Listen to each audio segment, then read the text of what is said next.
एनडिएफबिनि जिथुनाखि हाइकर्टनाव बेल पिटिसन मारिदोंमोन बेनि जाजमेन्ट ओंखारनायनि सायाव कयेकथा खोथा बुंनो थाखाय जों बेयाव ज' जादों। खोथाया जाहैबाय थांनाय सिगां समफ्रावहाय जोंनि लिडार्सफ्रा माखासे दैदेनगिरिफ्रा जिथुनाखि एनआइएनि केसखौ सेन्ट्रेलनिफ्राय स्टेटआव लाबोबाय होननानै खोथा बुंदोंमोन। खिन्थु दिनै 8 जन बेवहाय पिटिसन मारिनायाव जों 4ल' बेल मोननाय जाबाय।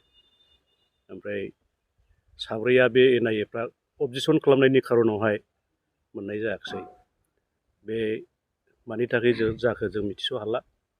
जुदि गभर्नमेन्टआ बेहाय सापर्ट दंमोनब्ला गभर्नमेन्टआ जुदि नारसिनदोंमोनब्ला बिदि जानाय नङामोन जों बेखौ सिन्था खालामदों।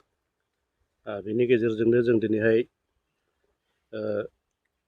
जाय खुंथायाव थानाय गोहो गोनां बिथांमोननिसिम जों खर' गंग्लायै आखाइ खबजबनानै खुलुमदों।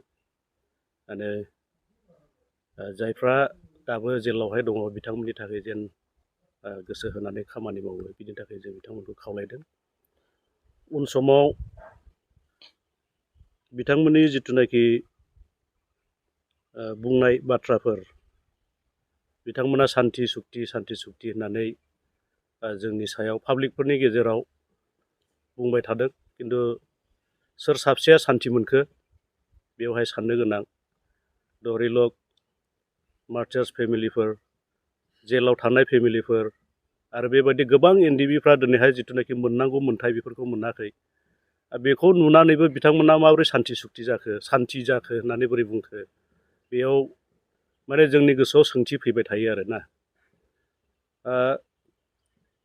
गोबां मानसिफ्रा दिनैहाय जोंनो सोंहरबाय थायो माने जेलाव थानायफ्राबो माबोरै जाखो मा मावखो। खिन्थु जोंनि गेदेमा बिथांमोना मावगासिनो दङ होननानैहाय मिडियाफ्रावहाय बुंबाय थायो। बिथांमोननि बुंनायावनो पाब्लिकफ्राबो जेनेबा बेस खालामो नंगौ मावगासिनो दं खोमा। खिन्थु जों दिनैहाय 9-10 बोसोर जों कर्टआवहाय थाबाय थानायखाय उखिलफोरजों रायज्लायबाय थानायखाय जों मिथिगौ माने मैयानि जिथुनाखि जाजमेन्ट ओंखारनाय जिथु बेल मोननाय बेवहायबो गभर्नमेन्टनिफ्राय जेबो प्रेसार गैया।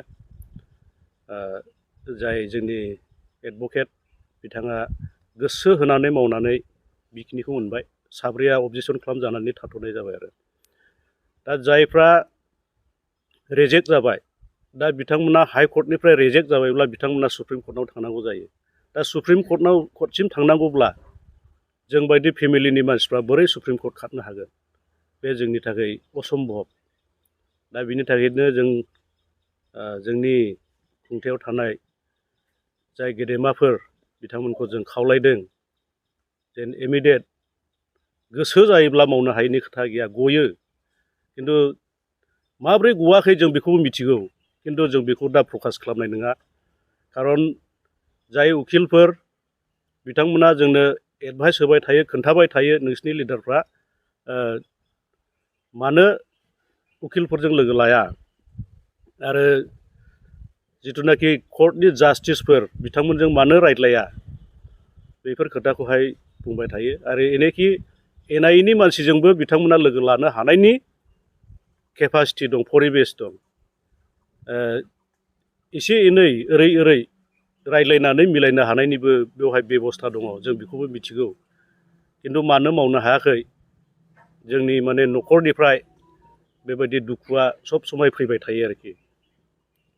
मोनसे खोथा आरो साननो गोनांबाव जिथुनाखि जोंनि एनडिएफबिनिनो आगुनि जाय लिडार बिथाङा बुंबाय थायो माने बिटिआर एकर्ड जानायनि सिगांनो जायहा जाजमेन्ट जाखादों, जाजमेन्ट ओंखारखानाय बिथांमोनखौ बख'नायाव जोंहा गोब्राब जादों होनबाय थायो। खिन्थु बिसोरखौ बख'नो हायाखिसै थिगैयासै।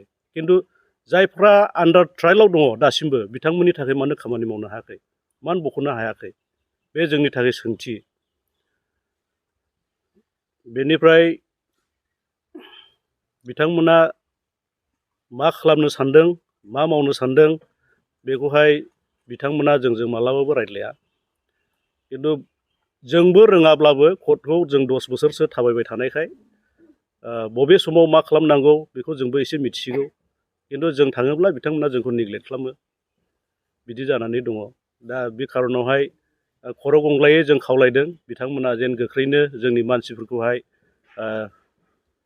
बख'नानै होयो बख'नायनि बेब'स्थाखौ खालामो जों बेखिनि खावलायनाय थाथ'बाय माने रिहेबिलिटेसनखौ मोनगोन ना मोनाखै नोंथांनि न'खर मोननाय जायाखै जोंनि बेयावहाय जेसेबां माने एनडिएफबि फेमिलि जिथुनाखि जेलाव थानाय बिसोर सासेबो मोननाय जायाखै दिनैसिमबो दा गभर्नमेन्टआ गोदानै होबावगोन बाहाय नामाव लिस्ट दंना गैया बेखौथ' जों मिथिथ'नाय जायाखै माने जोंनिसिम जेबो इनफर्म गैथ'आ आरो दा साबेसे दङ नोंथांमोननि जिखिनि नाम लिस्ट गैया नाम लिस्ट गैया बेसेबां दं जों बेखौ दाबो मोनथ'खायाखै नोंथांमोननि जिखिनि टिमाव साबेसे दङ 56 दं टटेल